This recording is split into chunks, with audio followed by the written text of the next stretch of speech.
Hi there, I'm David Wilcock, and I'm bringing you a very interesting announcement today. This video is talking about the very real possibility that in the year 2020 that secret space programs will be declassified. We have a convergence of information coming together that all is pointing in this direction.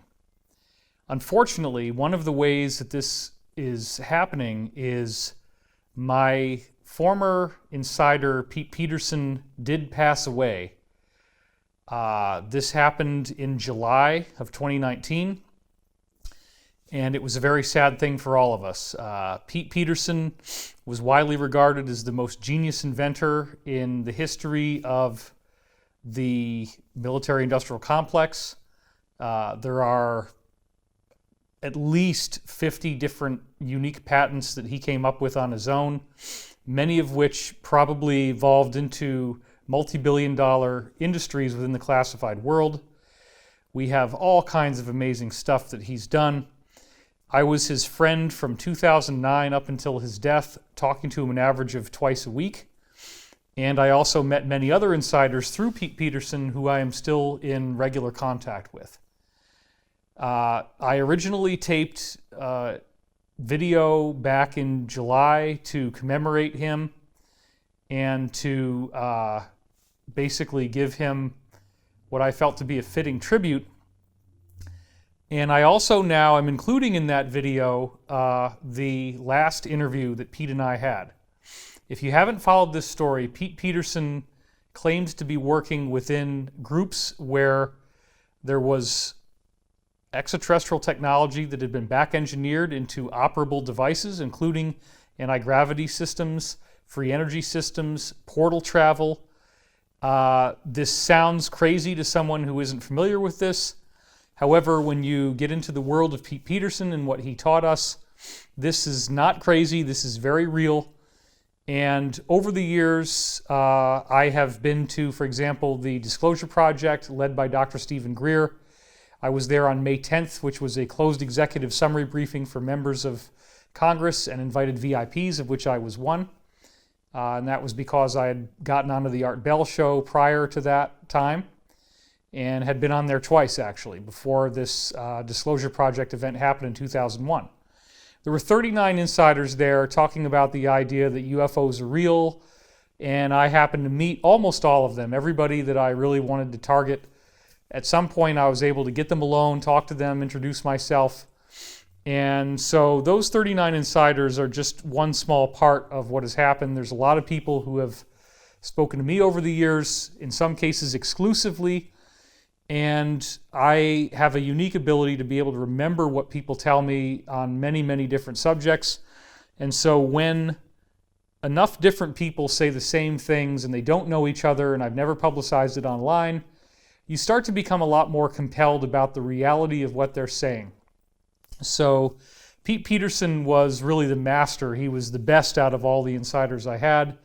And beginning in 2009, he started to share all kinds of things with me about, for example, an alliance that had formed within the military, the intelligence communities, both in America and around the world, working to defeat what we now call the deep state. It's also been called the New World Order, the Illuminati, this kind of thing. Pete was getting these briefings in a SCIF room, or sensitive compartmented information facility. It was very, very secretive, and I found out that the plan had been in place since the 1950s. It does now appear to be reaching its fulfillment. The things that we're seeing with the QAnon phenomenon very precisely dovetail with what Pete was telling me since 2009. And there's been a lot of infighting going on. There's a lot of underground bases. Pete said there was over, I believe, 270, 260 of them, something like this. These bases are very large. They can hold up to 65,000 people. And they have a bullet train system called the sub-shuttle that interconnects them. So within this world, if you can believe everything that guys like Pete have told us, and again, many other insiders confirmed very specific details, the U.S. government and other governments do have regular diplomatic relationships with a wide variety of extraterrestrial species. They are human or human-like. So many of them do look very similar to us, if not almost identical. That's another thing we've been misled about, the idea that they're all bug-eyed grays. That is not true. And they have technology that they've been sharing with us, and we apparently have been developing advanced technology of our own. So, before I get into the Pete Peterson tribute video, which will include audio from the last time that Pete and I spoke to each other that will have groundbreaking new intel that I guarantee you've never heard before, I want to talk about some very interesting things that have happened this year that are converging very nicely with what's going on with Pete Peterson. So let's talk for a moment about Salvatore Pais. And is it possible that this man is the greatest inventor in human history? Well, let's dive into this. This is the only picture of Salvatore Pais that I've ever been able to find, and it appears that he's clearly got his hands on two fighter jets. They look like maybe F-16s or F-18s, something like that. Maybe they're even F-14s. I'm not exactly sure. But when we zoom in up close, you don't even really get a whole lot of detail on his face, as you can see there. Why am I bringing this guy up? Because in one fell swoop, he patented this. What you're seeing here is called a HAUC. That stands for HAUC, Hybrid Air Underwater Craft. That's right. They're saying in these patents that were filed and publicized this year by the U.S. Navy that they have a craft that generates anti-gravity.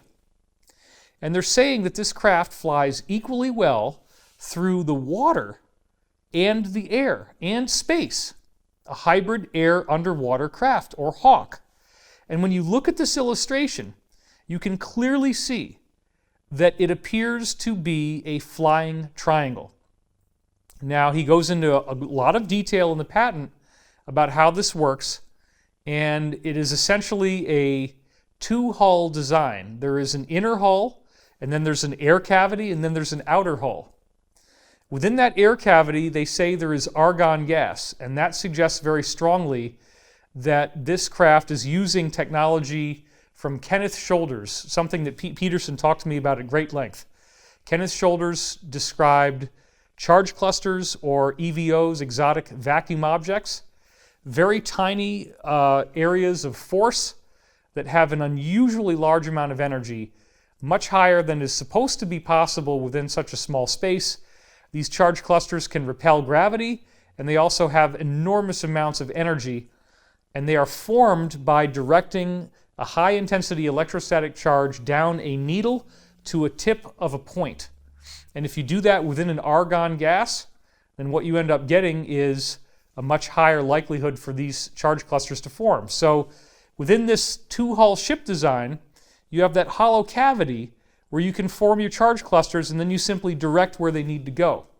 So this is an operational anti-gravity machine, and it obviously is very similar looking to what we've heard about with the infamous TR-3B flying black triangle, or other code names for it that you might have heard, like Black Manta, this kind of thing. The idea here is we're not talking theoretical speculation anymore. We're talking about an actual patent filed by Salvatore Pais with the U.S. Navy. And as we're going to see here, the story gets very interesting. On August 2nd, 2019, the Chief Technology Officer for the United States Navy, Dr. James Sheehy, confirmed that the HAUC is an operable device. Now, that is a very important distinction. This is Dr. James Sheehy. Let's read now about how this came into being. This is a link from The Drive, which is a military publication, and it says, in these patent documents, the inventor Salvatore Pais, Naval Air Warfare Center Aircraft Division's patent attorney Mark O. Glutt, I bet you that was a fun name to have in high school, and the U.S. Naval Aviation Enterprises Chief Technology Officer Dr. James Sheehy all assert that these inventions are not only enabled, but operable. Now again, The Drive is a respectable mainstream media publication that dives deep into issues from the military that the regular media might not cover, but this is definitely a reputable, accredited media entity for news coming from the military. And they're saying right here that this is an operable technology. That is a very important distinction. Let's keep reading. To help me understand, this is the author of the article, what that term may mean in these contexts, I reached out to Peter Malinek, a patent attorney, and I looked him up. There's several guys with that name, so we're not going to use a picture because I don't know who it is, which one of them. Anyway, Malinek informed me that the terms operable or operability are not common in patent applications, but that there is little doubt that the use of the term is meant to assert to the U.S. Patent Office that these inventions actually work.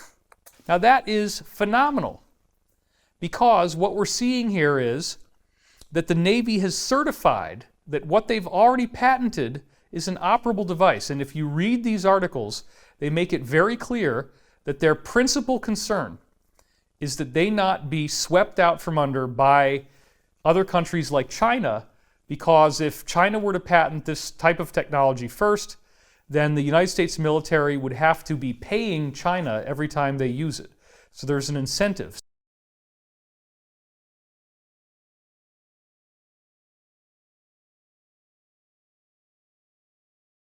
So, wait a minute, David, let's just stop. You're talking really fast, man. Just slow down. Give it to me straight. I'm going to give it to you straight. The Navy has anti-gravity. It looks like the TR-3B, and it frickin' works. They've said, they've certified in writing with the Patent Office, this is an operable technology. It is not theoretical. They already have anti-gravity. And what does that mean? That means the thing can fly underwater.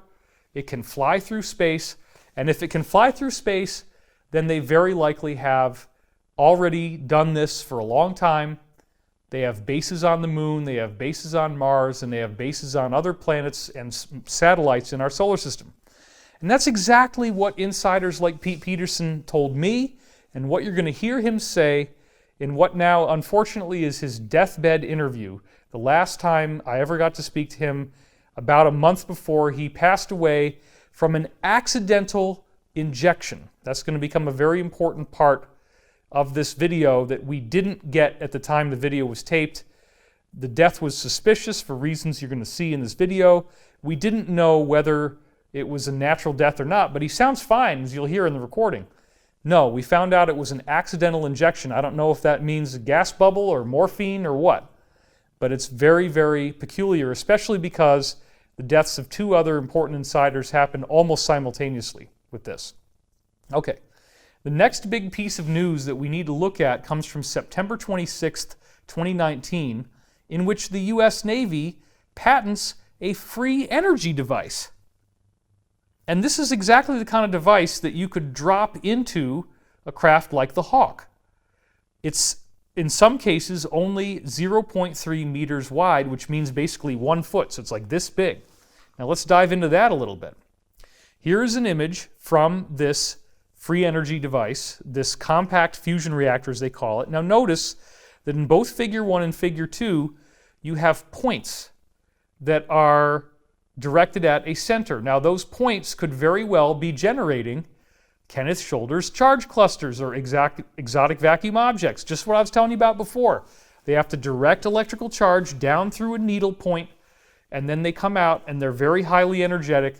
And so if you generate a whole bunch of them, you would definitely have a free energy device. That is exactly what this thing looks like it's doing. The whole epicenter of the technology is how these points are converging on a center. That's exactly what we'd expect to see with anybody developing the Kenneth Shoulders technology into an operable patent. And it can generate a terawatt for as little as 1,000 watts of input power. That is incredible, because a terawatt is 1,000 gigawatts. And let's be clear that the Palo Verde nuclear plant, which is America's biggest domestic power plant as an actual nuclear power plant in Arizona, it only generates 4 gigawatts. Even the very, very best nuclear technology that we have on aircraft carriers only does 700 gigawatts. But again, you could power a whole city off of 4 gigawatts. Now here they're saying this thing could actually do 1,000 gigawatts, a terawatt, for something as small as a basketball, and that it actually could use as little as 1,000 watts of input power. This is fantastic. And the inventor, again, is none other than Salvatore Pais. Again? Really? Salvatore Pais is like the greatest genius we've ever seen. The guy simultaneously invents free energy and anti-gravity, and he patents it. And part of the free energy device, by the way, includes him developing a room temperature superconductor. Now let me just explain what that means. Why does your computer get hot? Your computer gets hot because whether the electricity is going through copper or whether it's going through silicon inside the chip, it's hitting these molecules, and when it hits the molecules that shouldn't really be in there but they're in the way, the molecules generate heat, right? So your processor gets hot, your laptop starts making that fan noise sometimes. That's because you don't have a superconductor. If you do have a superconductor, it doesn't generate any heat at all. So this is a phenomenal breakthrough for computers. They could become much more powerful because they're not going to generate heat anymore. And it has all kinds of other applications because it has been discovered that when you run current through a superconductor, that it becomes very capable of levitation. So you can do levitation with a magnetic field and then a superconductor if you have, like, for example, you cool it down and you can get this thing that you've cooled in dry ice and you spin it around. It's going to be a great anti-gravity demonstration. I've actually done that in a science lab for the History Channel show Ancient Aliens, which I'm a regular on. So we're here for Ancient Aliens doing a demonstration of quantum superconducting levitation. And what we have here is superconducting ceramic discs that are actually going in, they're moving over neodymium magnets, and they've been cooled with liquid nitrogen that he had right here. And so you're actually seeing a very interesting and amazing levitation effect. So James, could you just, I know you're holding the camera, could you tell us your name and your website and everything? Yeah, my name is James Lincoln, and my website is physicsvideos.com. And if you want to email me, it's james@physicsvideos.com. And this product comes from quantumlevitation.com. It goes right over your finger, as you can see right there. We've had a lot of fun doing this demonstration today. It is truly a remarkable thing to see and to get it all going out there like this. We've had a lot of fun doing this today.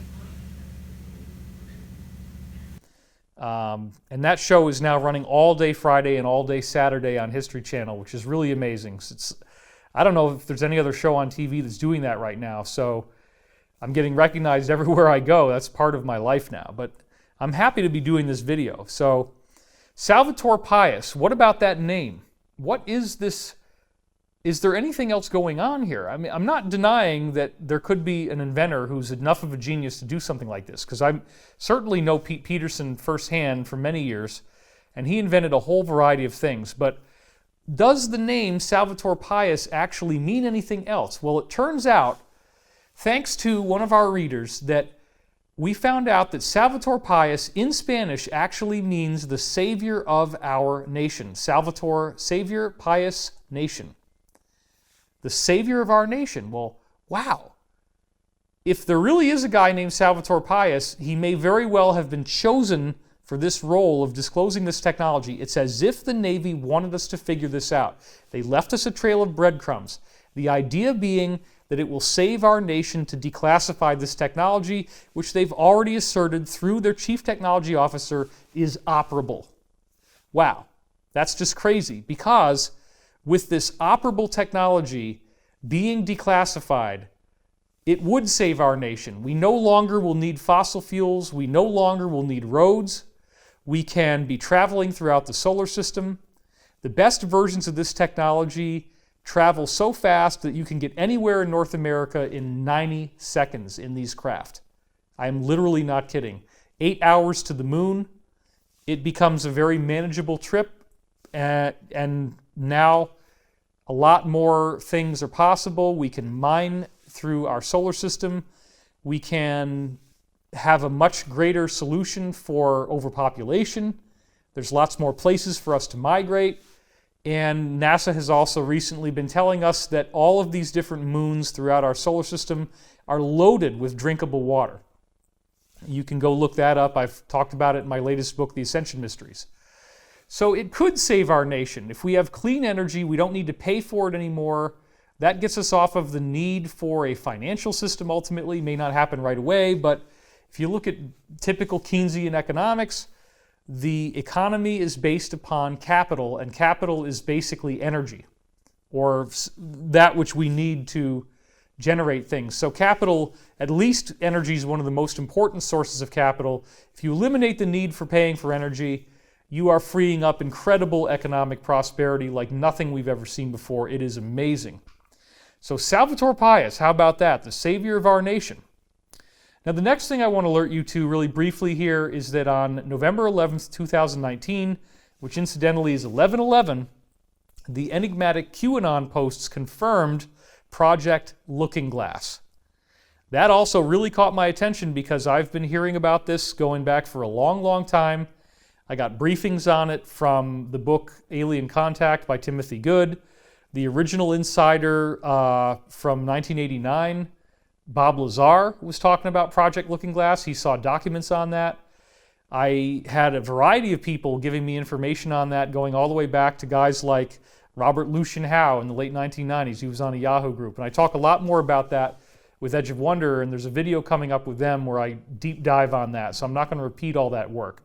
They're going to be releasing the first one around Christmas, the second one around New Year's. So be on the lookout for my new Edge of Wonder video. And Project Looking Glass is apparently a technology that can see through time. And it's been something I've talked about for a long, long time. So it's very fascinating that Q has released this because many people are now aware. There's been over 500 Q proofs showing that these briefings are in fact coming directly from the current U.S. presidential administration. And so this is controversial because, of course, the mainstream media doesn't want to talk about it, but it can only go on like this for so long, and at some point we're going to get the truth. People will be very, very surprised because there's this whole effort going on to expose and arrest the deep state, including this massive number of sealed indictments, estimated by some accounts to be upwards of 140,000. And any one sealed indictment can have up to 39 co-conspirators listed in it. So this is a very big deal. This is not going to go away. You can't just expect this is going to end, and it's extremely fascinating to me. So here's the actual QAnon post. It's number 3585, where it says on November 11th, 11/11, Project Looking Glass going forward in order to look back. So very, very exciting stuff here. But this is the one that I had to get into this video and get it out to you as quickly as possible. On December 8th, 2019, we had a mind-blowing article show up where it says that secret space programs are about to be declassified, and this is not pseudoscience, it's not fringe, it's coming from, again, directly out of the U.S. Air Force this time, in a mainstream publication. Take a look. It says right here, Barrett and Rogers consider declassifying secretive space programs. Now, it doesn't say the secret space program or secret space programs, but it says secretive space programs. Basically the same word, except that secret becomes secretive with the extra IVE at the end. But it's basically the secret space program. I mean, there it is. Okay, now, let's go in and dive into this and read what it says. This is from defensenews.com. This is a totally reputable publication. You can see the link right here. The U.S. Air Force's top civilian and a key member of Congress, the top civilian of the U.S. Air Force, that's very important, and a congressional member, both agreed on Saturday that they need to declassify a large amount of information about America's military space programs to both intimidate foes, enemies, and encourage support among the public. Holy gosh. Declassifying some of what is currently held in secure vaults would be a good idea, according to Air Force Secretary Barbara Barrett during a panel at the Reagan National Defense Forum. You would have to be careful about what we declassify, but there is much more classified than what needs to be. Well, what exactly do you mean there, Barbara? Well, here's another picture of her. I mean, this is mind-blowing. She's literally the Secretary of the U.S. Air Force. Okay? Fellow panelist Representative Mike Rogers, the representative Republican from Alabama, said he met with the secretary earlier in the week to discuss that very issue and said that the information on space programs is overwhelmingly classified. Well, what do you know about that? It's right here. They need to declassify this stuff. It's overwhelmingly classified. They're talking about military space programs. People are seeing these craft.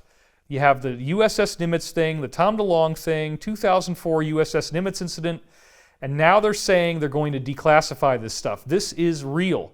So here is Representative Rogers, and you can see right there on his name tag, they're calling him Mr. Rogers. Well, Mr. Rogers is going to have a very good day in the neighborhood. That's all I can say about that. A beautiful day in the neighborhood. For Mr. Rogers, notice they didn't put the Mr. in there, that overclassification is one of the reasons it's been so difficult for him and others to build support both in the public and with other members of Congress for a Space Force, a sixth branch of the military under the Air Force uniquely focused on space as a war-fighting domain. Well, there you have it, the Space Force. We've been wondering, well, if it's a sixth branch of the military, and that means soldiers are going to be going there, well, how do soldiers go to space? Because supposedly all we have right now is this X-30 or X-37 craft, right? It's sort of like the space shuttle. They've decommissioned the space shuttle. We don't have any presence in space. So what's all this classified space program stuff? There's a lot that they apparently are getting ready to declassify. So this is history in the making. This is very real.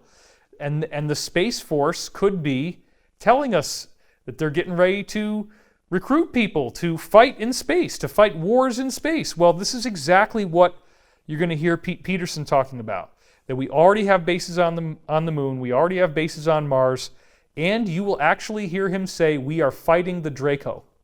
So he has confirmed in his deathbed interview the same stuff we're hearing from Corey Goode, the same stuff we heard from William Tompkins, the same stuff we've heard from other insiders as well, that there is apparently a reptilian-looking humanoid race that is very nasty.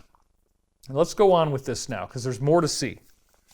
As members of the Armed Services Committee and the Defense Appropriators, we get it, but we have to have our other colleagues in the Congress be supportive of us making the changes we need and delving the financial resources that we need into this project.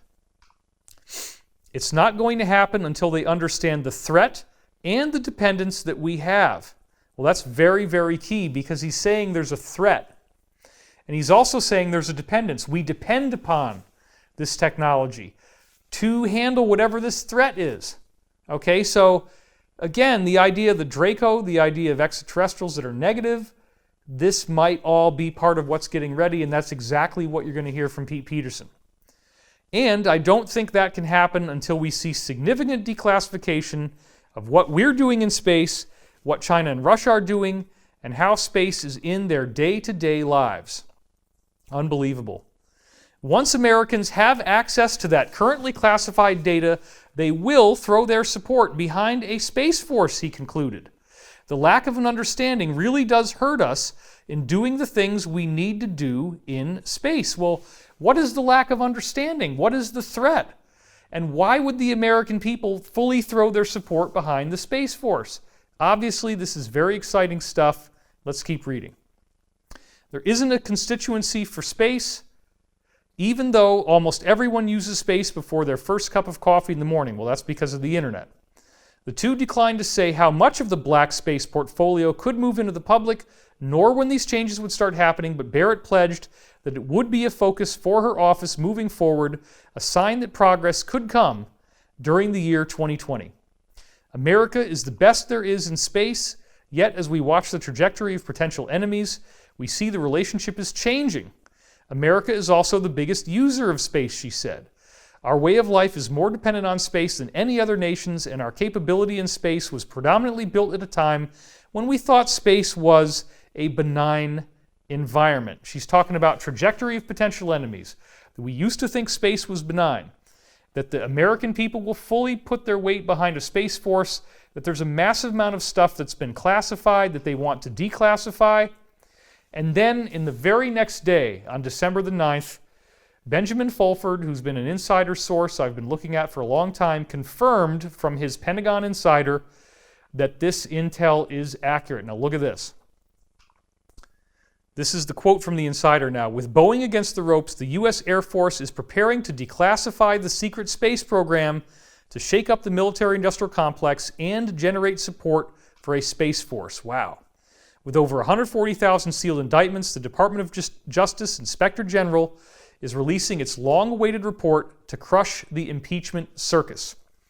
So whether you agree with this idea of impeachment or not, it is very bizarre how quickly it's being shoved through. It's as if somebody has an urgent deadline, and if you've been following the work that I do, then you'll know there is a FISA report coming out, 500 pages long, apparently very damning to the deep state, and they are trying to get this impeachment done before that. What is so fascinating is that Pete Peterson in this interview says that the key consideration is if we can make it to the year 2020 without the president being impeached, then we get declassification and disclosure. Now this is from a recording I made in June, and all of this stuff is reaching ahead now. So without further ado, I want to bring you this groundbreaking interview with Pete Peterson, which I summarized in this tribute video that I shot back in July in a beautiful location in Colorado. And I'll add one more thing, which is you might actually see the infamous Sasquatch in the forest. So be on the lookout for that. I like to have a little bit of fun with this. It's not all just so serious and somber. And I want to thank you for watching. This video is sponsored by the Wilcock Foundation, which is our 501c3. Hi there, I'm David Wilcock, and we hiked up to 10,000 feet altitude. We didn't hike the whole 10,000 feet, but it's a lot of work getting in here. And it's raining. But you know, we got to keep this show on the road. We're in a very beautiful place here. You see the mountains and the lake and the trees. And I have a very sad announcement to make. You may have already seen this in the title of the video, but Pete Peterson has died. He was my #1 insider.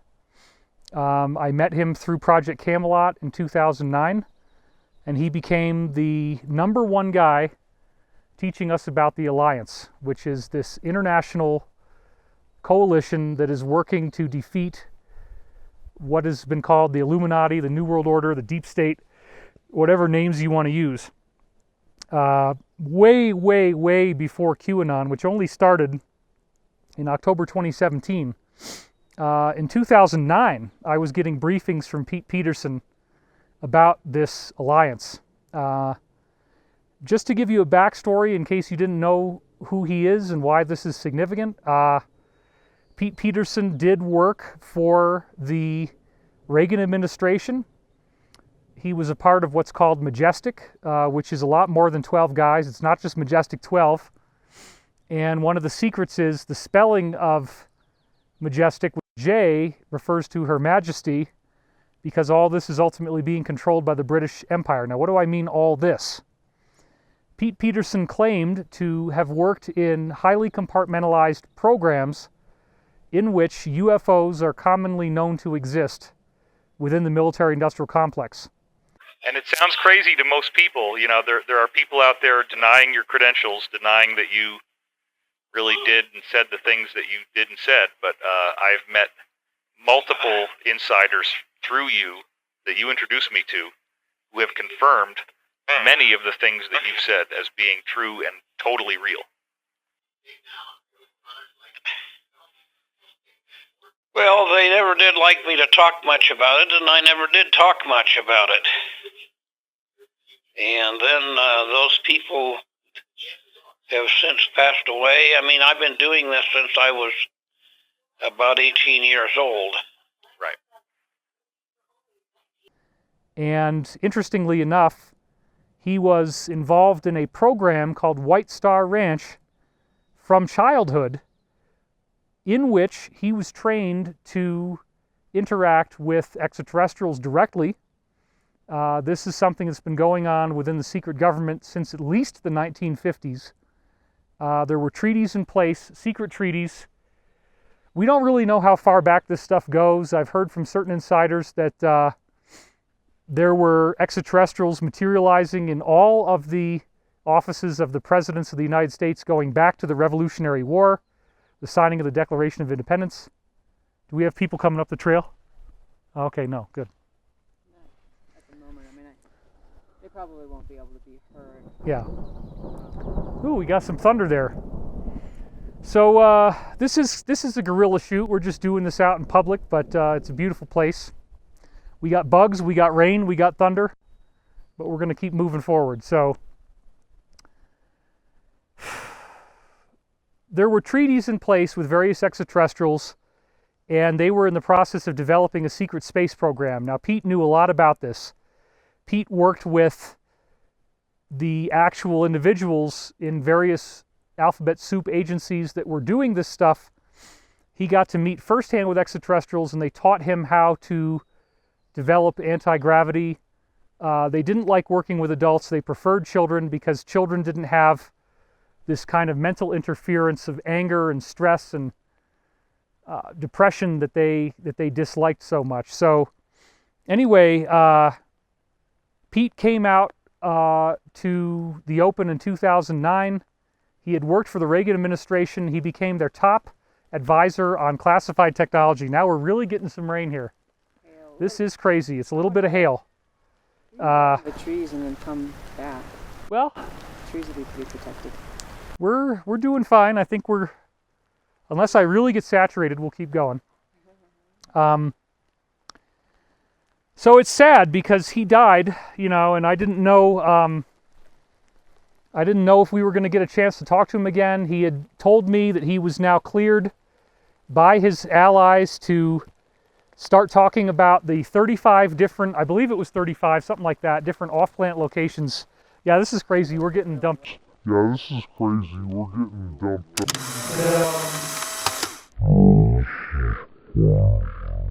is a guerrilla shoot. So yeah, we're getting pouring rain and hail. We're in the middle of a place where it would take us an hour and a half to hike out of here. I was hoping we wouldn't get any rain, but we are, so we got to just keep the tribute to Pete going, I guess. So the White Star Ranch thing was interesting. They brought him in as a young kid, and they started to have him intern with all these different scientists. So he would do 6 months of training and then 6 months of actual hands-on work. And he worked with a lot of different interesting people in that process. And as a result, his claim was that he had the equivalent of multiple PhDs in different disciplines. And they taught him, most importantly, they taught him all about this classified technology. A whole lot of stuff. Well, look at that. The rain is easing. That's nice. They taught him a whole lot of classified technology, a whole lot of stuff that regular folks like you and I couldn't get our hands on. And his dissertation was on something called the informational field. So one of the things that was so interesting, when we went out there in 2009 to interview with Pete for the first time with Project Camelot, he was really amazed because I was talking about something called the source field, and I was putting that book together, and I had lots and lots of information that paralleled his very nicely. And in fact, when my source field book came out, a lot of his colleagues in the DIA and other places said that they had never seen anybody nail so much of this classified science in a book before. And again, you know, people say David has no evidence, but you look at source field investigations, it's got 1,000 academic references. You look at Synchronicity Key, it's got over 700. And then the third book, I believe, is over 400. So Pete Peterson told us so much stuff. One of the things that was really intriguing was that there was apparently a facility being built around the White House for 35 different races of extraterrestrial beings that they are apparently getting ready to introduce us to at some point in the future. Okay, we got more interference, but it is now not raining, so let's just make sure they don't steal our stuff. Okay, they're just down there. Yeah, let's go back to our other shoot location now that we've lost the rain. Well, maybe you can just pick up. You know the reason.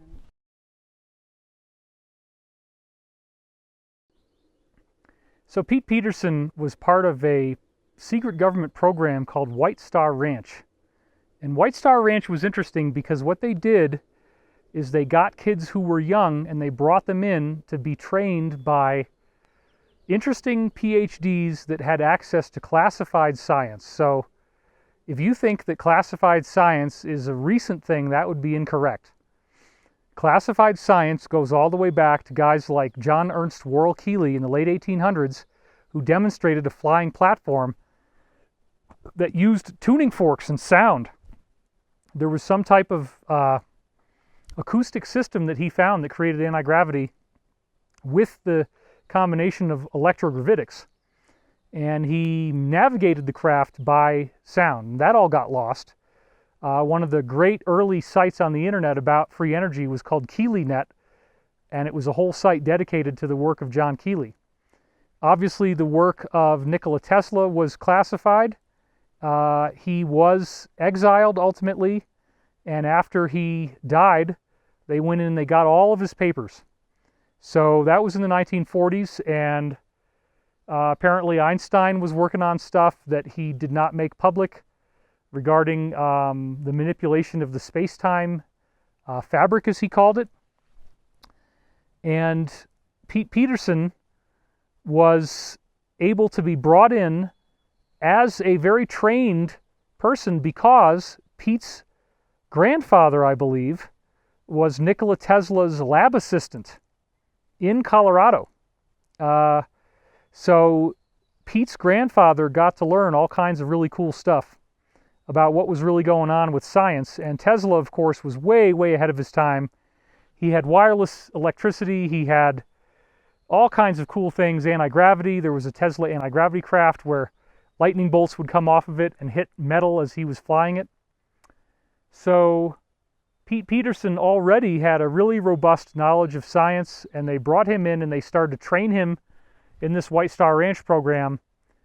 Unfortunately, he only opened up to me right near the end, right as we started to get rain, and when I was telling you this last time, he only opened up to me at the end about the fact that he had been brought to many off-planet locations, and I forget the number that he told me off the top of my head, but I believe it was more than 35. You also told me not too long ago that you have been on, you said that you have had 60 to 65 different off-planet locations that you actually visited, and that now you're authorized to talk about it, whereas before you weren't. Is that correct? Well, yes and no. There's some things I can talk about. There are quite a few of them that I know because I'm contacting them. I'm making a radio that can contact them, and it's a whole new type of radio. It'll be a whole new type of cell phone. And he couldn't talk about that in the past because he was under strict non-disclosure agreements with various agencies like the DIA, Defense Intelligence Agency, which seems to have been one of the main groups that he was working with based on various small things that he told me.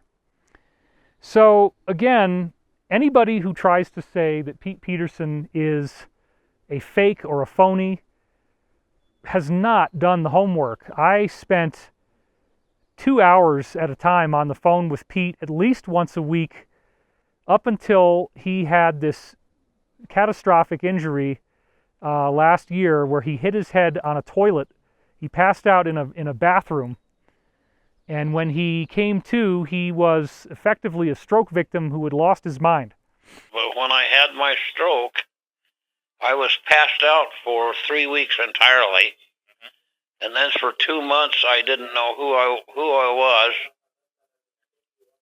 I knew how to take care of myself in many ways. But there were a lot of things that I didn't know. Right. And then that all came back like just one night. Boom. They were giving me some new medicines and it brought it all back. Right. And they quit giving them to me and it quit coming back. Huh.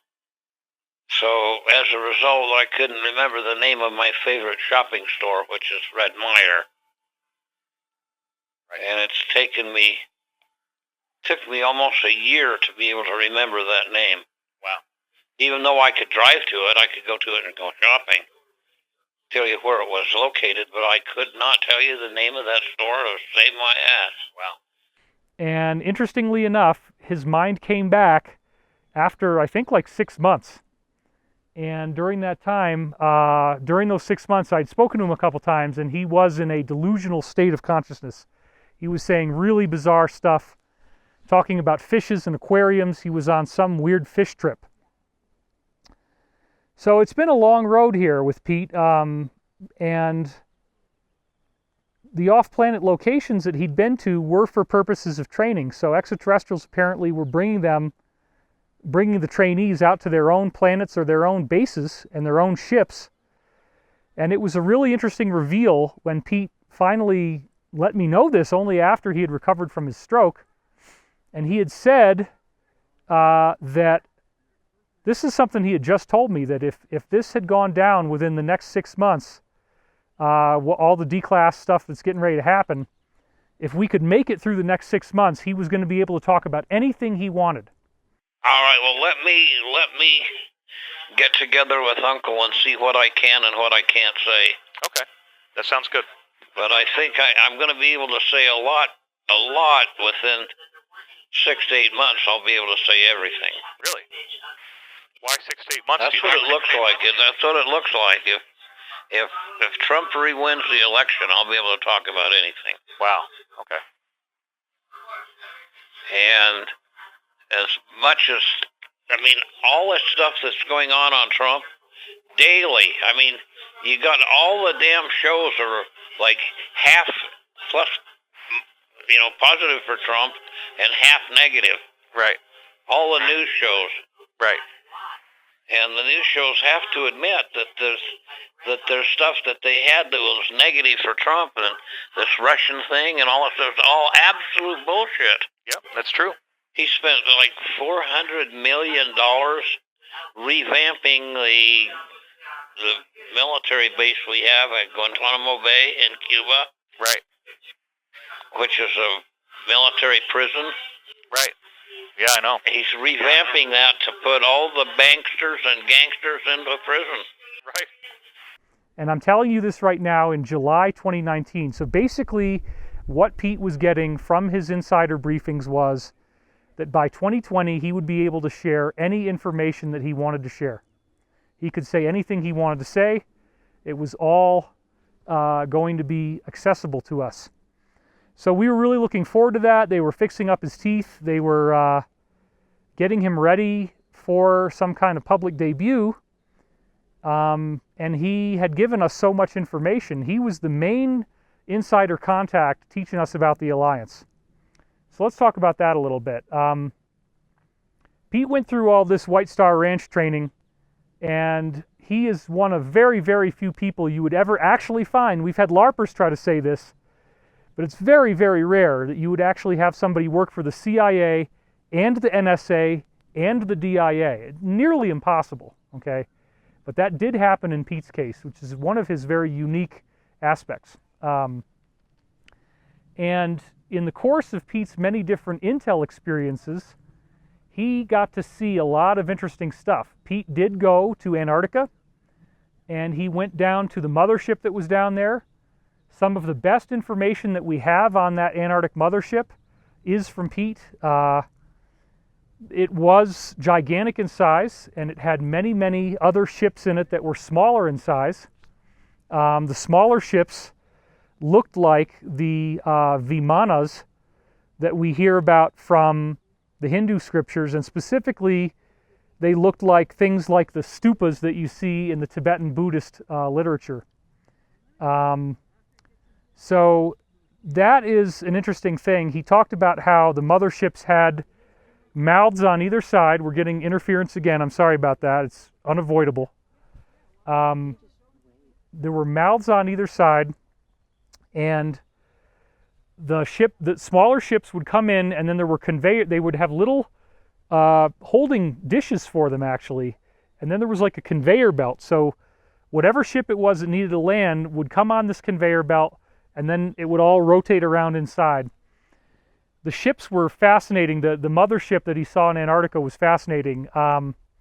They discovered, apparently quite by accident, that you could sing to it. You could sing to the hull of the ship. And depending on singing to it or talking to it, it would actually change form. And one of the things they discovered was that it would repair itself. So after the ship had crashed, as they started to melt off the ice, he talked about how they took these huge bags of water and then they would boil the water with very high intensity microwave beams. So they drop the bags and then they boil them on the way down, and that's how they'd melt out the ice to get into an area they wanted to get into. So they melted out this area around the ship and then they drained it out, and interestingly enough, the cracks from the ship having crashed would actually heal themselves as the ice got out of the cracks. The cracks would come together. So they found out that everybody inside the ship had their own room, and that the room had an area that was terraformed to appear like it's the outside. So you actually had grass, you had land, you had fruit trees, and then they had this artificial kind of holodeck thing that made it look like you were outdoors. So talk about AAA accommodations, 5-star, 7-star hotel inside this mothership. So that was very cool. And he also was at a base down there, which he gave it kind of his own name based on the movie Ice Station Zebra. That's not really what it was called. There is a pro word for Antarctica, which I'm not going to share, because that's still one way that we can tell who really knows who's actually been there.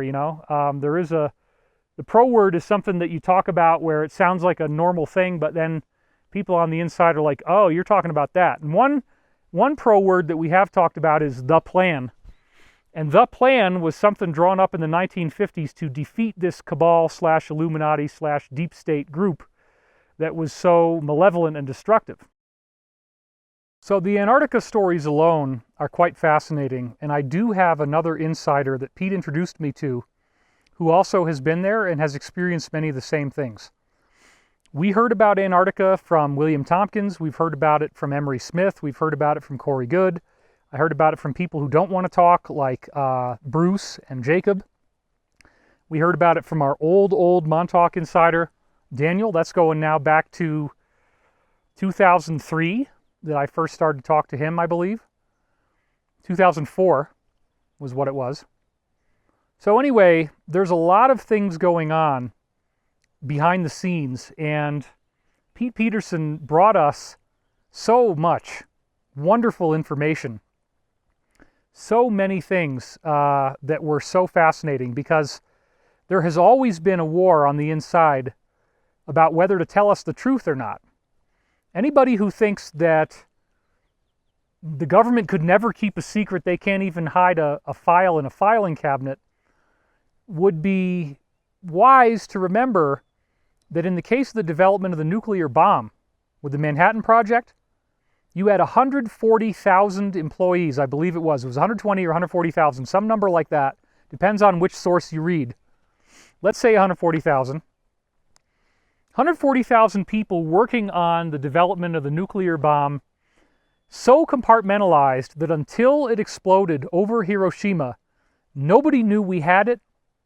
They had it in multiple locations at multiple military bases, and they had signs up there that said, things like, what you do here, what you see here, what you say here, let it stay here.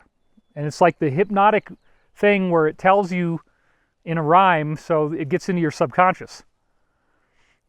Pete talked about working at the CIA and having mind-controlled shooters, lone gunmen, who were not the ones that it got pinned on necessarily, but they didn't remember doing the operation.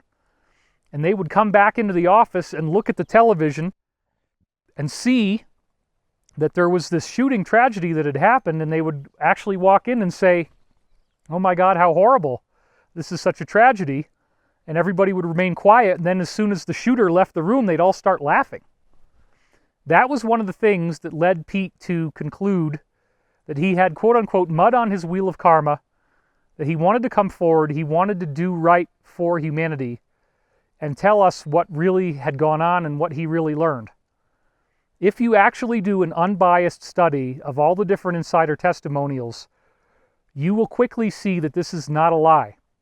So when we have the authorized partial government disclosure going on through Tom DeLonge, through the To the Stars Academy of Arts and Science, in which they're focusing only on this 2004 USS Nimitz incident, where you have these tic-tac-looking UFOs that fly over the USS Nimitz. And we already know that during the initial launch, where they were trying to raise money, they had a picture of a helium balloon that was the number 1 in a Mylar balloon that was made out of silver, and they portrayed that in their fundraiser as if it was a tic-tac UFO. Now, I'm not an expert on this, but it stands to reason that that could be construed as investment fraud, because they were portraying that as a picture of this UFO that they were talking about, and now you can't find the video anywhere. They scrubbed it off the internet. So they've already gotten caught in that, and they tried to raise a lot of money, but they only got $1,026,000. So when you have to put in your social security number and you have to do all this crazy stuff and submit to a background check just to invest $200 in this venture, people weren't too keen on that. So that's kind of like what we're seeing now is the restriction of free speech on the internet. We're seeing it like crazy. I wrote a whole book on this called Declass, and I highly recommend going back and reading that. It's 6 sections long, 53,000 words, 180 pages. It is a book. That'd be kind of a small book, but still, it's a book. So there's so much going on right now in which YouTube as a whole has been modified as a delivery system for mainstream media content, which I guess would be good for you if you wanted to have cable, because now you don't need to pay for cable. You can get it on YouTube for free, right? They're just pushing it on us now, but there's probably still reasons to have cable as well. You know, stuff you're not going to get on YouTube. But then that's the YouTube Premium, I guess, you know. So anyway, we are being attacked. We are being shadow banned. We are having all of our links banned. It's crazy how much big tech is attacking us. But don't let this fool you. It is happening because we are winning. It is happening because disclosure is happening. And it is happening because we are getting towards the victory. In other words, Pete said that unless our president gets impeached, within 6 months he could talk about everything he knows. No restrictions. That's 2020. So there's something that was going to go on between now and the end of the year that would make it just open season for insiders. And so we all have a role to play in that process. We, as intelligent citizens, are working together to have disclosure. We want the truth. And there are some mitigating circumstances around what happened to Pete Peterson that I do feel we should talk about. So let's do that for a second, because this is valuable information that I feel does need to be shared. And it's why I hiked up 10,000 feet, out to this wonderful location to give you this. So there's another insider that I've talked about before. His code name was Woody. I didn't use the code name, but now it doesn't matter because he's also dead. And so therefore, there's no need to try to save him from being killed because he was killed, okay? Now, Woody was apparently the top person in the Western world with the Western governmental apparatus, okay, and whatever forms it is, both secret and overt, who was the signatory for any deals that were done with the real financial powers behind the Asians. This is the Dragon family. Okay, so had to stand up for a while because things are starting to get sore on that rock. But I wanted to tell you guys about another interesting angle of how this whole Pete Peterson situation has played out. It's important for me to note this, that first of all, let's look to the QAnon post from July the 9th. And on that post, it says, "Gold shall destroy Fed."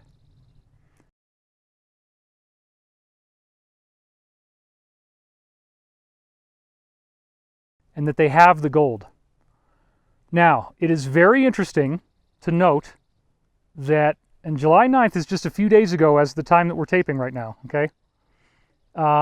It is very interesting to note that that information corresponds precisely with data that we got from another insider who, for the purposes of this video, we will call Ward. I've talked to you guys about Ward before. I've talked to you about the fact that there is a financial ruling group in Asia that calls themselves the Dragon family because they were the original dragon emperors of China. The Qing dynasty, which is what China is named after, Qing, that's where it comes from.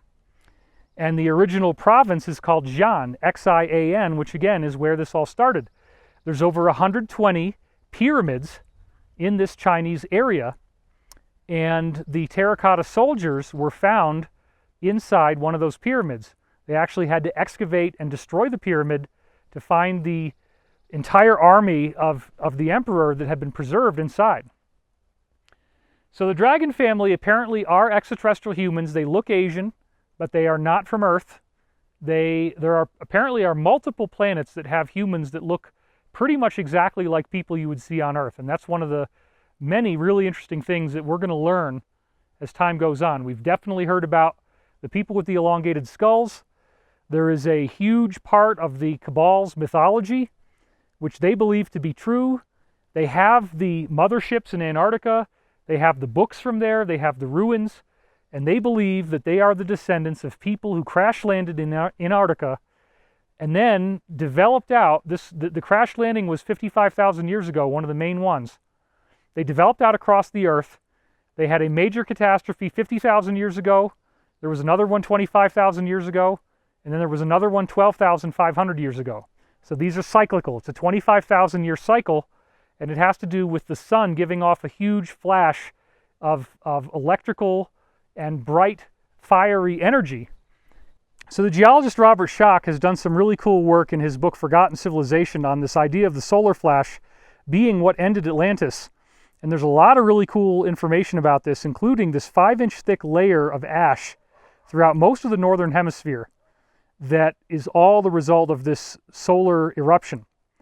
The solar flash apparently caused the Earth to shift on its axis, and where these people had settled, which they had called Antarctica, they called Atlantis, became Antarctica. Anyway, so that's like one group, people with elongated skulls.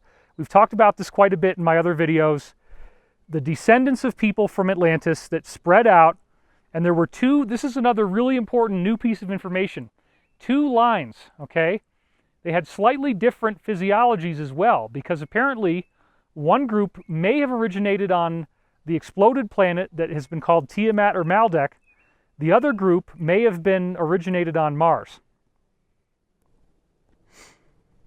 So anyway, there were 2, this is some of the newest briefings that we've gotten. There were 2 surviving groups from this ancient civilization in our solar system. There were people, they both had elongated skulls, but one of them had more of a ski slope on the head, and the other one had more of a bony knot here. And you can see examples of both types of skulls, and especially in Mesoamerica, we see lots of these skulls that have been found, which is a very, very interesting study. And then in Egypt, of course, we see this same thing happening with the pharaohs, with Akhenaten, Nefertiti, their daughter Meritaten. There's several really great stone-carved heads of her in places like the Berlin Museum, where you get like undeniable, she has no hair, the skull is almost twice as long as ours, and it's just fascinating. So what we're now finding out is we don't really know if one of them was on the exploded planet, one of them was on Mars, but there were 2 family lines, and they were warring with each other. They might have even caused this war that blew up their planet, but warring between each other. They actually both survived. Both groups crash landed on Earth, and they eventually agreed to divide the Earth, and so one line went up through Africa, Europe, and kind of like the western part of Asia, let's say. The other group went up through the Americas and apparently to some degree pushed into Eastern Asia as well. And again, they have different skulls, and they ran the planet, and they probably had some wars. They lost contact with each other after the fall of Atlantis 12,500 years ago, the most recent solar flash, according to Robert Schoch. And in the aftermath of that catastrophe, they did not come back into contact until actually Columbus. Part of apparently why the Queen financed Columbus was to reunite these factions, because you have the people with the elongated skulls still living in the Vatican, imported from Egypt. And they used those mitre hats to conceal their identity. Most of them do not live above ground, though. They live in various secure facilities underground or otherwise outside of prying public eyes. We really know a lot less about the surviving priesthoods in Mesoamerica, where they went. They also had the elongated skulls. But we do know that they came back into contact with each other, starting with Columbus and those other marine expeditions. And eventually, this becomes the root of the Rothschild versus Rockefeller War. In other words, the Rothschilds were sort of the public face of the European faction of the people with the elongated skulls, and the Rockefellers had made treaties with the American factions of people with elongated skulls. So then you have a third party. You have this other group that also came here apart from these two warring factions, and that's the Dragon family. They arrived far more recently. They had really cool technology, and they figured out the best place to come and land to be able to get the gold. So one of the things we've heard for so long is that the Dragon family has 14.5 Olympic swimming pools worth of gold at least, whereas the official gold on the books is only 1 Olympic-sized swimming pool. So that gets pretty amazing to think about, like, wow, where is all this gold and how much wealth is that? It's staggering. And this gets into things like the collateral accounts, money that has been hidden away in various underground bases and so forth. My poor wife is getting eaten alive over there. We are really fighting hard to get you this information in this nice spot. So anyway, the Dragon family also has obviously their own underground facilities where they're manufacturing craft, UFOs. They're doing really cool stuff with that. And so when you start talking about the Dragon family, you're talking about the dynastic Asian bloodlines that have a lot more money than anybody else, including the Cabal, really. They're much more wealthy than the Cabal. And there's been this war between the Dragon family and the Cabal. It's gone on for quite some time. It never really has resolved. It's still ongoing. So anyway, the real battle to resolve our planet is going to come down to an agreement that has to be made between the Cabal, the Deep State, whatever you want to call it, and this Dragon family. They have to come out with some kind of an agreement, and the Dragon family wants us to have full disclosure, full access to the technology. They want prosperity for everybody. They want to clean up the planet. They want to get us into space. All these amazing things. That's the Dragon family's goal, okay? And they are working very hard on that goal, including circumventing all of the classified programs to bring us a hover car. That you will have a hover car in your garage, and that at its maximum speed, you're looking at being able to go anywhere in America in 90 seconds and anywhere in the world in 7 to 9 minutes. That's how fast these things go. So that is being worked on right now. I know this for an absolute fact, that this is all being put together in the works. What happened was I was having dinner at a restaurant here in Boise where I had been having some meetings with people that are in the business of building flying saucers. Okay. For all intents and purposes. They're aircraft. But 22 years ago, they built 3,500 of them. 2,500 of them were sent to Mars, and 1,500 of them were put on the backside of the moon. And they are spacecraft. They travel at Mach 17. Yeah, we've talked about this. Okay. I know who these people are. Yep. Right. And you know the fellow that did that. Yep. We're good friends thanks to you, so. Yes. So here's what happened. When I when I was having this meal with a group of people that I had been working with on there's a new flying saucer, not flying, well, we don't call it a flying saucer, it's a new craft. Right. It's not a normal craft. Right. And it flies at about Mach 44. And it's coming out to replace one that was 23 years old now. And it was so far advanced, there wasn't anything necessary. Now, So Mach 44 means 44,000 miles an hour? What does it actually mean? well, Mach 44 is 560 miles an hour times 44. Oh, okay. The one we did before, I flew once from a air base. I think it may be Davis-Monthan Air Base. I'm not sure if that's the right one or not, but anyway, it's down in the basin between San Francisco and Sacramento. And it's in a hole in the ground that's about 1.5 miles in diameter.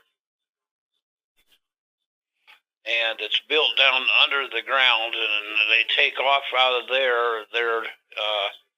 They have a cloaking device that's good enough that you can't see them with your naked eye from, say, 1,000 feet. Right. And you don't have the number of rods and cones required to see them at that distance. And anyway, they take off from there. That's one of their bases that they take off from. It's right in the middle of, bean fields, basically. Right. It's at the end of the San Francisco Bay that comes in and goes all the way down to, down south of, it goes down to east of San Jose, almost, if not all the way east of San Jose. It comes under the big bridge there in San Francisco. San Francisco Bay Bridge. And then on the west side of it is Stanford University and all those little towns run down through there, Cupertino and et cetera, et cetera. And then on the other side of the bay is Hayward and Walnut Grove and Berkeley and so forth on the other side of the bay. And it's on the Berkeley side. It's between Berkeley and Sacramento. Out in an area that's, a lot of it is marshy fields, and the rest of it is up out of the water. Up out of the low water table. And but it's a hole in the ground that they just went around and around and around and shoved dirt out of it for years. And then built. Why would they need to have this ship? Why would they need to have this ship so far down in a hole? So people couldn't see it. Right. Okay. And are you saying that there were bases that these ships were going to on the Mars and the Moon? Well, they were. They went from there. They also flew from here. Some of them went to Wright-Patterson. Some of them went to the air base there in the military base there in the Bay in Washington, D.C. A lot of them were runners that went up and up. Most of them, when they take off, they fly straight in the air. They go straight up. Okay. And so anyway, there were a lot of them went up and provided communication links. And So why would you need to send ships to Mars or to the moon? What was the purpose of sending them out there? purpose of it was to fight the Dracos. Really? They're from a different galaxy than we are. They're not from the galaxy that we're members of the Milky Way. And the people in that galaxy have a group,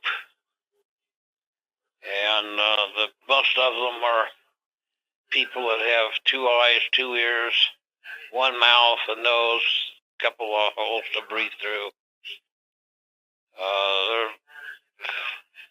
Some of them are very different than we are, but they have the same features, Right. just different.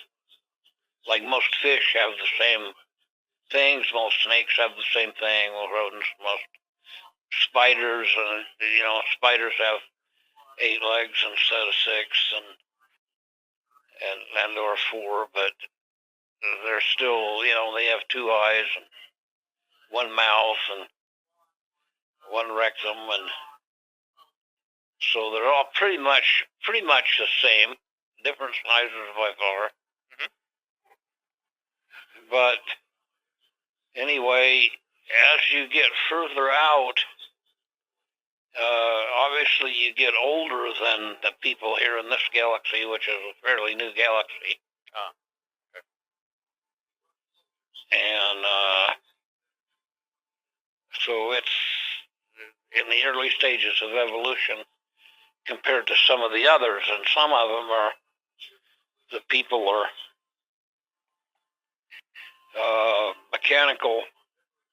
They're biomechanical rather than just biological, which is an area that MIT especially has a group that have been working on building people that are biomechanical. They have computers for brains, which we don't talk about at all. Right.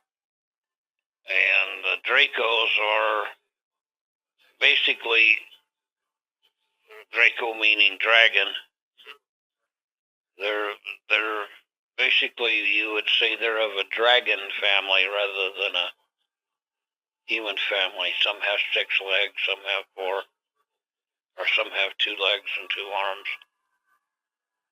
But most of them have 4 arms and 2 legs, or 4 legs and 2 arms. Do they walk? Do they walk like a beast, or do they walk upright? They walk both ways. Huh. I'd never heard about Dracos with 6 limbs before. That's interesting.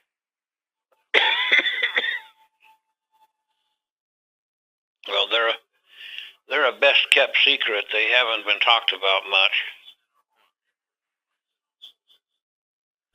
But when you go to a meeting where they're being represented by members of the Galactic Association, where you find, that the ones that are the furthest off are the ones I appreciate the most. Their ancestors are about 6.5 feet tall, and they're praying mantises. Right. And their eyes are on the end of stalks. They have a head like a hammerhead shark in a way. Their eyes are on the end of stalks that stick out where their ears would normally come out. Right.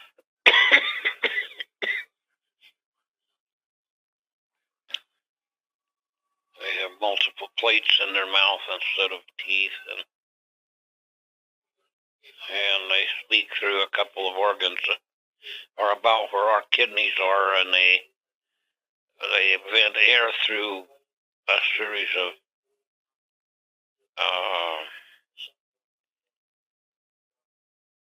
vents in the back, in their back, and they can tighten and loosen the bands, these flat bands that cover those, and they can sound exactly like a human.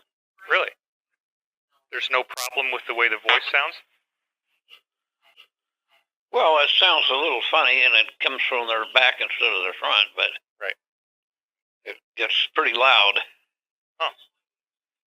Do you think there are steps being made now that we're going to be introduced to these people at some point fairly soon? I think so. Right. I think if Trump stays in, we may get a chance to hear about them. Do you still get any briefings? I haven't had any new briefings, let's put it that way. I mean, I've had briefings about old people and stuff like that, and then on these new ships that I'm building, I am building controls that are usable by us and by different other peoples that are members of our galactic association. Right. And they're building 3,500, and then they're building another, like about 2,250 that will go out to the moon. So what is so amazing is that there is a particular place in America where the Dragon family representatives have been coming out at various times to meet and discuss the formation of a new financial system. And this, I've heard about various meetings through this insider that we're calling Ward. I've never spoken to Ward directly. I only spoke to him through another insider, okay? Ward had a meeting which culminated on July 9th, in which the Dragon family and the representatives of the Western establishment have now signed off on that financial agreement that will give us gold-backed currency, that will get us our freedom back, that will get us classified technology, all these wonderful things. That agreement was signed on July the 9th. A day and a half after Ward signed that agreement, he was found face down dead in his house. And he had promised me that he was going to talk to me if the time became right after the agreement was ratified and it became publicly known. I have seen pictures of Ward with the Dragon family. I am not going to share those pictures, not even with the faces blocked out, because I don't know what kind of compromising information could be in there that I wouldn't even know about. But Ward died on the same day that Pete died, Pete Peterson, and that, to me, is very suspect. I don't know if Pete was knocked off. It is strange that when I talked to him last, which was only a couple weeks ago, about this whole idea that I had stolen his money from the fundraiser, and I have recordings of him saying that's not true, that he did receive all of the money, which his take of it was $55,000, then GoFundMe got the rest. So let's just, for the sake of this silly thing, let's just talk more about the money. So the money, you can confirm again, the money did go into your account. Well, I don't know that it did or not, but I do know that about $55,000 did. Well, that was the entirety of the fundraiser minus the cut that GoFundMe took. So yes, that is the full amount. People who are making this stuff up out of no evidence, they're doing it just because they like trolling, they like attacking us, and they think this is a game.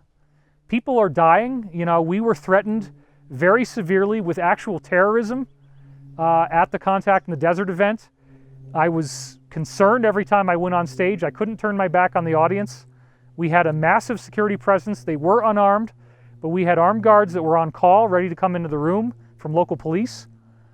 And so if people think that this is all a joke and that nobody's dying and nobody's getting hurt, look at what just happened to Pete and look at what happened to Ward on the same exact day, folks. And then what's interesting also is, we should also talk about this, that the arrest of Uncle Jeffy, let's call him that, because we don't want to say certain words or else this video will never be seen. But if you think about Uncle Jeffy, you know what I'm talking about. Uncle Jeffy has an island that goes on that island that we don't like, okay? So we'll leave it at that. And you know what I'm talking about because he was very publicly arrested last Saturday as the time that we're doing this video, which is exactly 1 week ago. Now what's interesting is that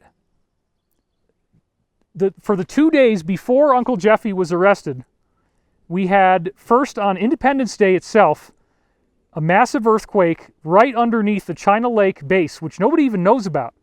It's almost as big as Area 51. BLM cordons off the whole thing. You can't go in there. There's nowhere you can go.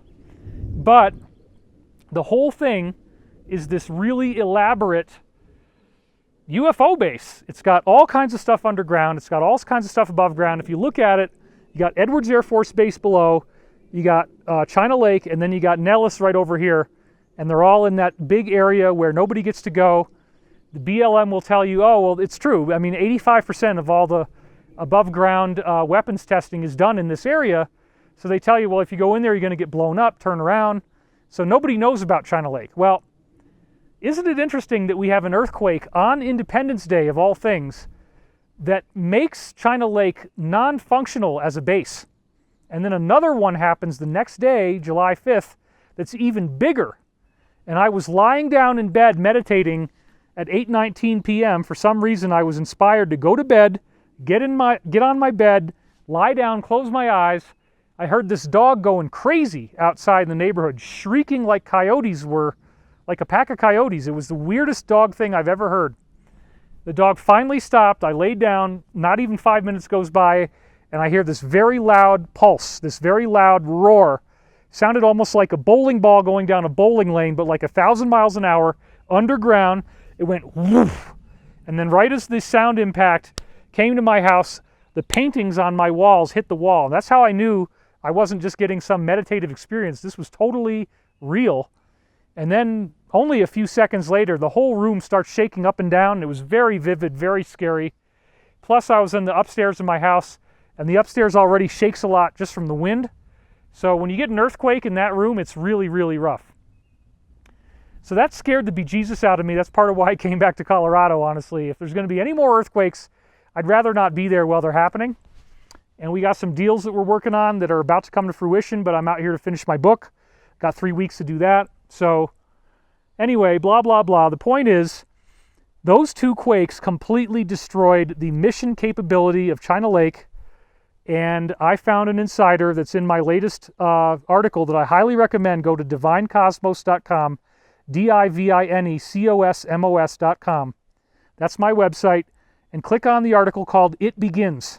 I want you to read Declass too, but definitely read It Begins. And in that article, I'm talking about the fact that some very strange stuff has been reported by whistleblowers going on at China Lake.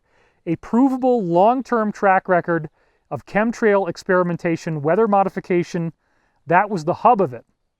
So my theory was, what if they had some other doomsday aerosol that they could launch in planes that would basically either create mass hysteria or everybody that has a weak immune system dies, something really horrible like that.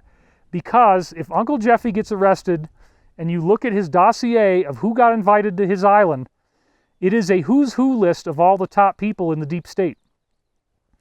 So this is not a joke. When Jeffy gets arrested, that's the moment that the deep state is willing to throw everything in the trash, ruin the planet. Apparently they also tried to create a doomsday nuclear weapon launch from a Russian sub. The Russians in the sub disabled the weapon before it could be launched, and in so doing they all lost their lives. But it did not go into fusion, thank goodness. And we applaud and praise them for their heroic sacrifice. A lot of people are dying right now. This is the peak of the war. It's a World War III, a shadow World War III. So again, if there are chemtrail planes there, and if they did have a doomsday aerosol, this strike would stop it. Not to mention, we don't know what other kind of trafficking was going on from there. There's all kinds of reports from the original Fritz Springmeier books about the Illuminati, of extensive trafficking of humans underneath China Lake in the underground parts. I mean, it's anybody's guess all the crazy stuff that was going on there, but we do know that apparently Edwards, China Lake, and Nellis were the three main paperclip areas for the Germans that got transported here after World War II and really never lost their loyalty to their original party. So anyway, I'm hearing some storms and clouds, but we're going to keep going here.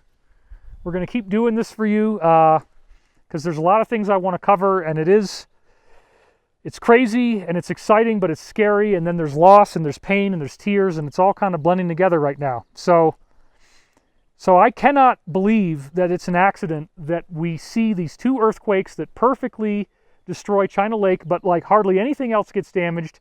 No civilian casualties. Maybe there's one guy they found under a pickup truck. They don't even know if it's from the earthquake or not. Even the town of Ridgecrest nearby doesn't seem to have been destroyed.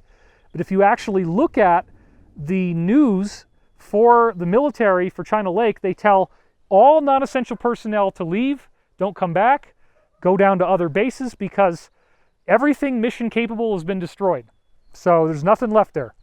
The earthquakes just wiped it out. These were bigger earthquakes, the second one in particular, bigger than Northridge 1994. And you look at the pictures of what Northridge did to LA, and it was tremendous devastation. So, and you notice they're not talking about China Lake at all. There's no pictures from there. There's no pictures of damage. Nobody's talking about this. Then they get Jeffy the next day. Now tell me that's an accident. And then the next day after that, there's this flooding that takes place in Washington, D.C. And it's so bad that you can't ride the subway. It's so bad that the basement of the White House is flooding. I do not think this was the alliance. I do not think this was the president's own people. I've had insiders tell me that the underground tunnels around D.C. are 3 times bigger than D.C. itself. And so it's possible, as my wife actually got this idea, that they could have floodgates in the Potomac River, that they can just open them up and flood out these underground tunnels as a doomsday step, coordinating it with some kind of rainfall attack, okay, so that what you get is all of this evidence washed away. So then that doesn't stop anything, and the very next day we lose Ross Perot. Now this is also really sad because Corey Good and I were contacted by a family member of Ross Perot's. I'm not going to say who. He was going to come to Contact in the Desert, actually, and we were in some negotiation about that at one point, and he was just going to be visiting, but obviously it would be a big deal and people would know who he was. We have strong reason to believe that Ross Perot had a lot to do with the bankrolling of earlier parts of the Alliance's effort in the 1990s and onward. That a lot of his money was going in, and that without him the Alliance effort could never have happened, okay? And we also had an offer for him to finance Above Majestic, and after he made that offer, he suddenly got sick, and he was no longer mentally capable of carrying through with the offer. So I find it very suspect that you have the China Lake earthquakes that destroy nothing else but these bases. You have Uncle Jeffy gets arrested the next day. It's all starting to unravel now. Who did he invite? What are the pictures they found in his Manhattan apartment when they smashed the doors open? What other kinds of documents did they find? What did they get out of his safe? What are they going to find on the island? What kind of crazy blackmail stuff did he have on people? How many sealed indictments are there? They unsealed an indictment, folks. They unsealed an indictment about Uncle Jeffy. A sealed federal indictment. This is happening. This is true. This is real, okay? So think about what the implications are here. Think about how we are being shown the fulfillment of everything we've been telling you was going to happen. You got people messing around with kids. You got this horrible stuff going on. There's linkages to all these other things, and it's all going to unfold very rapidly because, as I told you guys, apparently there's a hard deadline of September, mid-September, for all of these things, all these different things to be declassified. And then, as I told you, Pete had told me maybe a couple months ago that if we made it 6 more months without some major problem, that he would be able to talk about anything that he had ever seen. No restrictions. So we have Ross Perot, who had offered to help us, and then, you know, he'd also helped the Alliance to a great degree, and he's lost. And then the financial agreement goes through, I think the July 9th was like a Wednesday or something like that. I forget exactly what day of the week it was, but it was July 9th. And then Ward signs off on the new agreement for the new financial system that will free the planet. A day and a half later, they find him dead, face down, in his apartment, and Pete Peterson dies the same day. And so all 3 of these guys, Ross Perot, Ward, and Pete Peterson, are heroes. They deserve our respect. And it's very sad for me to have lost Pete. I considered him like a father. My father fought in Vietnam, had a very negative view of the military, as did a lot of people with the Woodstock and the hippie movement. And Pete talked about being around soldiers as if it was like being around angels. He really loved the military, and I saw them in a different way by talking to Pete. I saw them as actually our noble and honorable protectors, that the good guys in the military did not want to support this nefarious Satanism, this crazy stuff that was going on that they were very aware of. Remember that even before 9/11 took place, there were films going on inside all these places like Bohemian Grove and the Oval Office.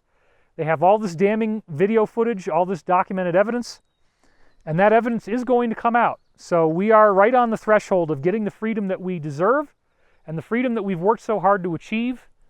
I honor Pete Peterson as our fallen hero. I honor Ward. I honor Ross Perot and the work that he apparently did in making this alliance happen and making it possible. It has been a very low-funded operation for a long time. The current president was not a politician. He was brought in because it was either that or they were going to do a military coup against the president of the time. And this was all decided about 3.5 years ago now, to approach him and to say, can you self-finance your own campaign? You already have a public figure presence. People know who you are. We're gonna tell you, what's really going on. He was given a 2-week briefing. He was shown all kinds of horrible stuff, and he agreed to do it. So I don't usually get too excited about presidents. I mean, I was really hoping that Obama could do some good for the country, and a lot of people got angry at me about that. And now I'm talking about the current president, and I'm saying, you know what? Maybe there's more to this than just the negative view that the media gives us. Maybe there's something else. Oh, people get so upset. Can you talk about how Pete wasn't sick? Yeah. So I can talk about that. So I talked to Pete like 2 weeks ago. So Pete, I just want to confirm that today is June 6th, 2019. This is a conversation that we're having. You are not being threatened or coerced in any way. Is that correct? Absolutely. What's something you can do to tell us that you can confirm that it's June 6th, 2019? Well, I can tell you that my calendar's sitting here checked off up to today, which is June the 6th. Well, we just had give me a current event or something that's fairly current that's in the news that would confirm the date. Well, one of the main things is that the president has just had a meeting with the Queen. That's true. In England. And a number of things were talked about, and he talked more sensibly than he's talked in a long time. I got a recording of him. You can listen to it. I'm going to release it when I get back. I'm here for 3 weeks to finish my book. But Pete sounded fine. I mean, he said there was no pain. He did not appear to have any degenerative conditions. They were tweaking his dentures to get him to fit right. He was happy about that. We had discussed coming out and taping him to talk about all this new stuff that he wanted to disclose. Well, let me just ask you this. How would you feel about us coming out there at some point fairly soon and getting some tapings done? Do you think that would be possible? Oh, absolutely. Okay. Do you think that the hospital staff there would be cooperative, that they'd let us do that? Oh, yeah. Like they wouldn't have anything to do with it. We'd go do them somewhere else. Right. So rather than doing like a private room at that facility, we would probably just want to take you somewhere else, and they're not going to get in the way. Either way, I could do it either way. Okay. They like me. I'm paying $7,000 a month for this. Really? Yeah. He was totally excited about that. We did it over open lines. We did it on the telephone. I had talked to Ward over open lines through text communications. And both those guys end up dead on the same day. And this is the kind of stuff, this is really like the third time that we've had a cluster of deaths all at once. One of them was around the time that we lost William Tompkins. There was another one recently, Carl Wolf, the guy who was the whistleblower for Disclosure Project, where he saw photographs of ruins on the moon that were clearly not really ruins. They were active bases, actually, extraterrestrial bases. So he died by getting hit by a truck on his bicycle, and then Preston Nichols died like almost to the same day, and he's the guy that was the Montauk whistleblower. And then my whistleblower, Daniel, nearly died that day. His tongue swelled up 3 times its size, became hard as a rock, and he has almost succumbed to cancer, but thankfully he's still around. So this is a war. This is real.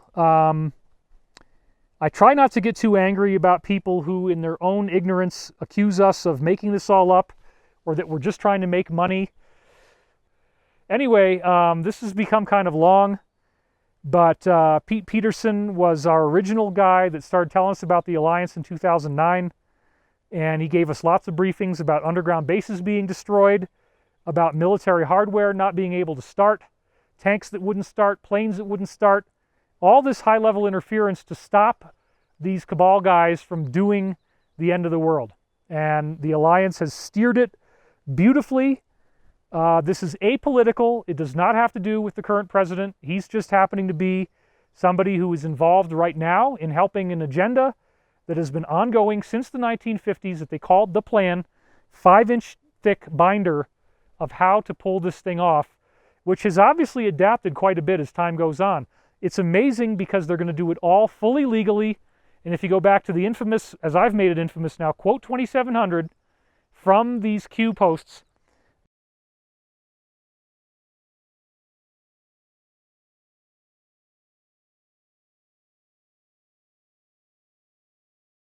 what you see there is that they are going to make this all public. The public is going to learn everything. So the next stage, you know, Uncle Jeffy's just the beginning. Ordinary people are going to be learning about horrible things that are going to make them very upset. It's important that we work together with each other to stay happy, to keep going to work, to keep taking care of our kids, to get out of bed, to get past the grief, because this is really going to upset people as they learn these things. Anyway, it is upsetting that we lost Pete. I am not going to be deterred. We are not stopping. We will not respond to threats and intimidation. And I want to speak to one last thing while I still have our beautiful set here. Yeah, I'm calling it a set. So see, on mine, I'm like a filmmaker, right? So anyway, I can come over this way a little more. It is also very important to point out that when all these attacks started online, talking about Pete Peterson and that I had stolen his money, which is so ridiculous. I'd given him $18,000 of my own money. I didn't even create the fundraiser. It was created by somebody calling themselves Coco Luau. And Coco Luau handed it over to me, and the amount of BS that we had to go through with GoFundMe just for me to be allowed to transfer money to Pete's bank account was crazy. There's no way that GoFundMe would have ever allowed me to transfer it to any other account but Pete's, and it took us a lot of work even to get that done. So anyway, those attacks started happening right after Pete got transferred from Genesis Center to Cascadia of Boise. And we didn't know where he went, and in fact, the people at Genesis told us, we can't even tell you if he's still alive, and we can't tell you where he went. One of Pete's friends, who's the guy that called me and told me that he had died, actually was able to talk to somebody at the center and get them to admit to where Pete went. But all the attacks started after Pete was missing, presumed dead. So I'm very, very grateful that we tracked him down. He was at Cascadia. He was in the Alpine Wing. I talked to him on the phone in his room, recorded it, and got him to say that I did not steal his money, talking about, you know, him coming forward, these new disclosures he wanted to do, and in 6 months he could say anything he wanted. So I think we are on the verge of the most stunning events in human history, disclosures like we never could have imagined, and I am really, really excited about that. It's getting cold, and so we got to go. And again, Pete, I want to honor you as a soldier, as an American hero. Thank you for your service. God bless you, Pete Peterson. And and we will see you on the other side. Thanks, everybody. Thanks for tuning in.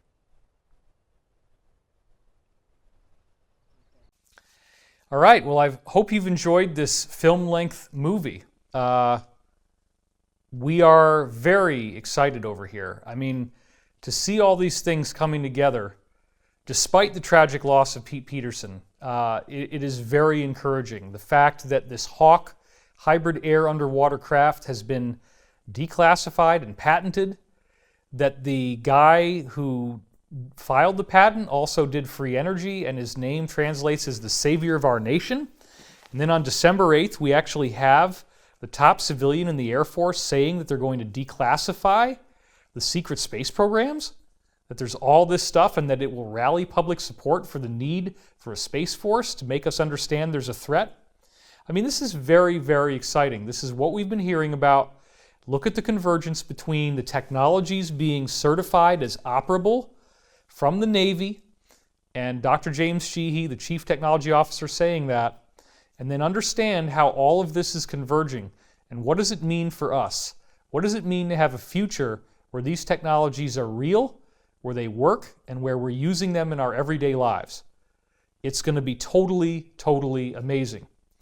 And this fits in with the overall concept of ascension, the idea of all these ancient prophecies that have talked about a golden age, that something will happen to us on Earth that is totally fantastic, totally remarkable, transforms our civilization in ways that even now we could never even imagine. And we have done a movie about this.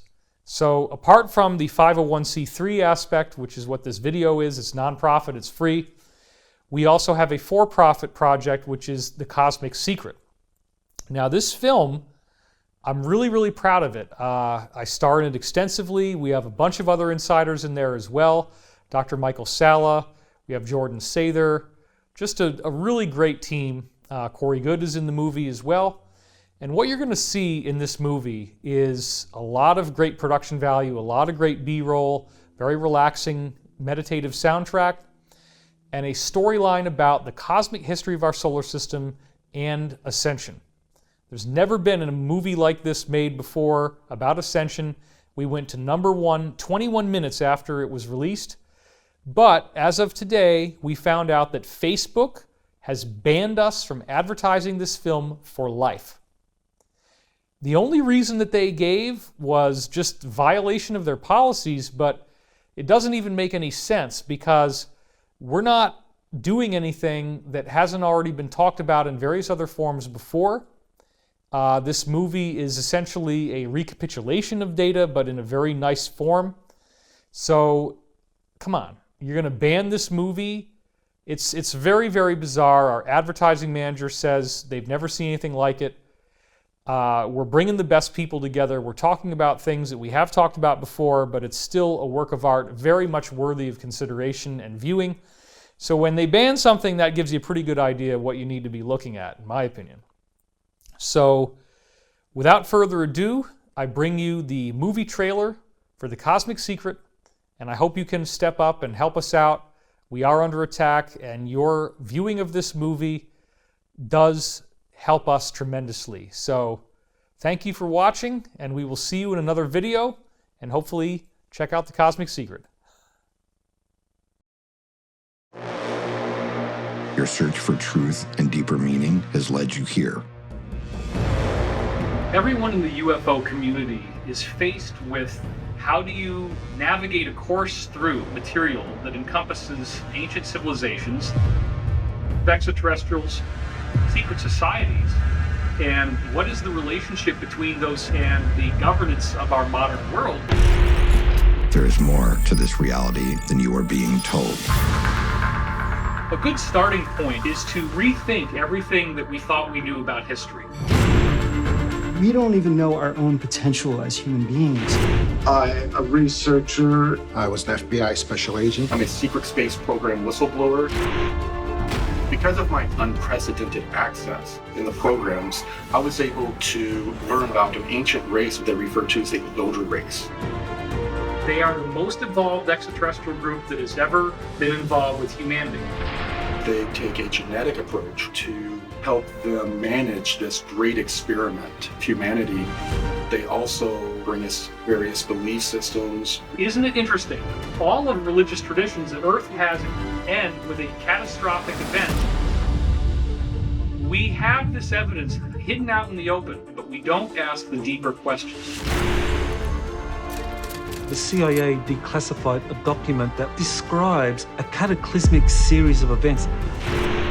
The main message from these ETs are for us to prepare ourselves for this coming event. This so-called apocalypse is actually not gloom and doom. It's a rebirth. There will be a whole new beginning. Whoa, look at that, look at that! Insiders are telling me this will lead to some evolutionary leap in what it means to be human.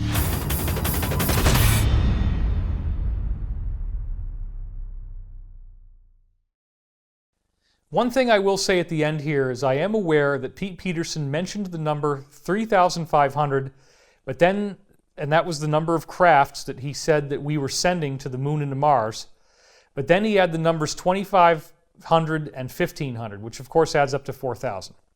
Now, some people would try to assert that this completely demolishes Pete's credibility, but you have to remember he did have a stroke, and little things like specific numbers become more difficult at that point. The overall narrative arc of what he's saying is consistent with what he said before he had the stroke and consistent with what other insiders have told me. So please remember that this does not discredit the overall information.